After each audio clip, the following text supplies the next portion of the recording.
What I'm looking at here is using arrays to check the answers. I have two arrays. The first array I have is a right array, and the right answers are 2, 3, and 5. Then we have an answer array, and the answer array is taken from these text boxes. We have text box, we have my input 0, my input 1, and my input 2. We have an answer button, and when we click the answer button, it goes to handle input. Up to handle input, our answer array is a new array, and it has 3 elements in it. Our answer array 0, the first element, it gets my input 0. My answer array 1 gets my input 1. My answer array 2 gets the value from my input 2. It switches them all to lowercase. And then I have these checks. So I have check 0, check 1, check 2. They are get element by ID. They are these little spans, because a paragraph always puts a return. I used a span instead, which I named check 0, check 1, check 2. They have a class associated with them called red span. A class is something that we can, instead of changing the instance of something, we can change the class. So I made the class color red, and I made the font family Arial Unicode MS. For example, if I put in, we're asking to find the first 3 prime numbers,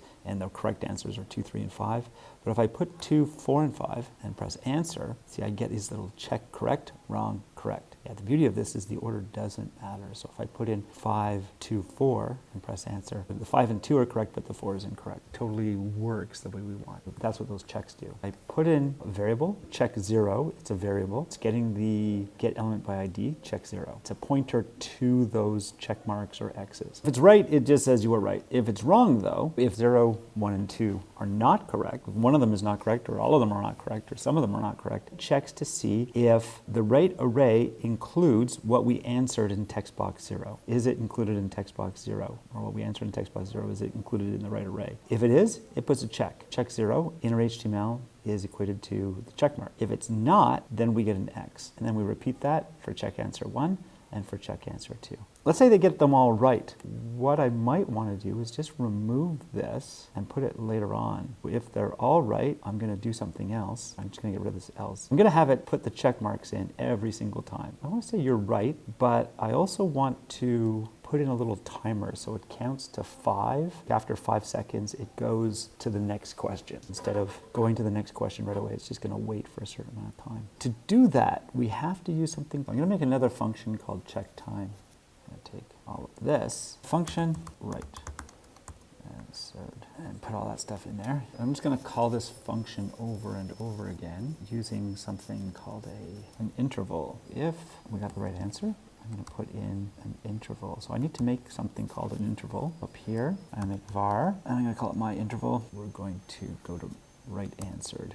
And we're going to do that I could just tell it to do this after 1 second. It's going to go to set interval after a second. We don't need any of this stuff. Let's get rid of the time and all that stuff. We'll just right answer, will just transfer us out after a second. Update the preview and save. 2, 3, and 5, and answer. All right, we got an error. The unexpected else. An else somewhere, and it's just not sure why I have an else. Let's see where that else is. Oh, that's on page 2. So it's sending us to page 2, and there's an error on page 2. That's great. Okay, it sent us right away without doing any of the stuff that I wanted it to. I'm going to put a counter in there. I'm going to write count.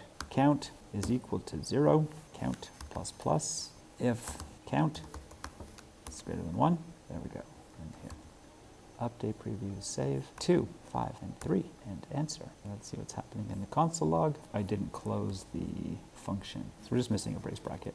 Update preview, save. 5, 2, 3, answer. It's all right, and then we should transition to the next page, and we did. So that totally works. We get to see that our answers are right, then we move. That is a little bit easier on the user.